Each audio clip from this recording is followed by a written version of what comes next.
Hi, welcome. It's Hanifa YouTube channel here. Takulandirani kuno ku Hanifa YouTube channel. Dzina langa ndi Chimenechi. Anthu ena apanga haki makina a immigration. Lachitatu pa 21 February 2024, mtsogoleri wa dziko lino Lazarus Chakwera anakawonekera ku nyumba ya malamulo komwe monga mwa malamulo amayenera kukayankha mafunso ena mu nyumbayi. Kumeneku Chakwera anayankhako mafunso angapo kuchoka kwa aphungu anyumbayi, koma chinthu chimodzi ndi chimene chinadabwitsa anthu kwambiri.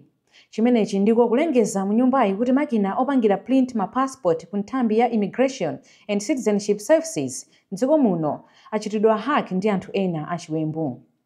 Pakutha sabata zitatu tsopano nthambi ya Immigration ikukanika kupanga print ma passport, ndipo ili ndi vuto lalikulu dziko muno popeza anthu ambiri monga ofuna thandizo la chipatala kunja kwa dziko lino, ofuna kukaphunzira kunja kwa dziko lino, komanso anthu ena ochita malonda akufunika ma passport kuti apite ku mayiko akunja ndi kukachita zimene akufuna kukachitazo.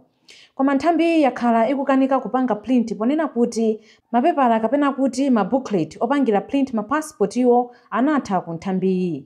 Koma m'malo movomera kuti boma likukanika kupanga ma passport iwo kamba kakuchepekedwa kwa mabuku, mtsogoleri wa dziko lino Lazarus Chakwera aluza chala anthu ena amene akuti ndi achiwembu ndipo akuchita zakuti boma lawo lidzioneka ngati ndilolephera. Iwo anena kuti zimene achiwembuwa akuchita ndipo ndikulakwira malamulo a dziko lino kwambiri ndipo aona zosaona akawagwira. Chakwera anapitirira kuuza nyumba ya malamuloyi kuti anthu amene apanga hack system ya immigration akuza boma kuti liwapatse ndalama zambiri apo ayi sasiya kupanga hakiko. Poyankhula mwanthamo, mtsogoleriyu anauza achiwembuwa kuti ngati iye ndi mtsogoleri wa dziko lino sadzalola kuti dziko lino lilipire ndalama zimene anthuwa akufuna popeza kumeneko ndi kuba.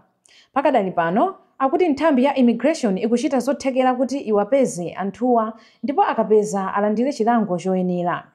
Pakadali pano akutinso nthambi ya Immigration ikhonzanso kuyamba kupanga print ma passport iwa mu sabata zitatu zikubwerazi akathana ndi ambandawa.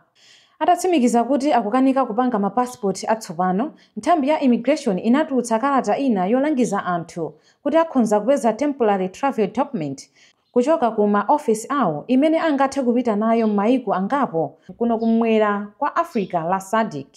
Malingana ndi kalatayo, temporary travel document iyo ikulola Malawi kupita ku mayiko monga South Africa, Mozambique, Zambia, Zimbabwe, Tanzania, Angola, Mauritius, Botswana, Namibia, Kenya, Uganda, komanso dziko la Seychelles, komwe akhonza kukakhalako miyezi yokwana isanu ndi umodzi 6.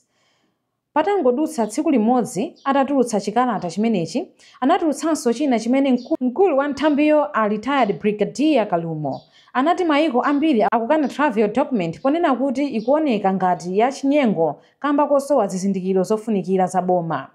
Chipani cha Malawi Congress MCP chitangopambana kumene masankho achibwereza apa 20 June 2020 chinathamanga ndi kuthetsa ubale wa mgwirizano umene boma lotsogozedwa ndi chipani cha Democratic Progressive DPP unali nawo ndi kampani ina yopereka ma booklet opanga ma passport ku immigration ya Technobrain. Poyankhula ndi nthambiyo, mlangizi wa boma pa nkhani za malamulo Thabo Chakakanyilenda anati mgwirizano umene unalipo unali wosapindulira dziko lino popeza unasayinidwa ndi anthu ankhwidzi a chipani cha DPP.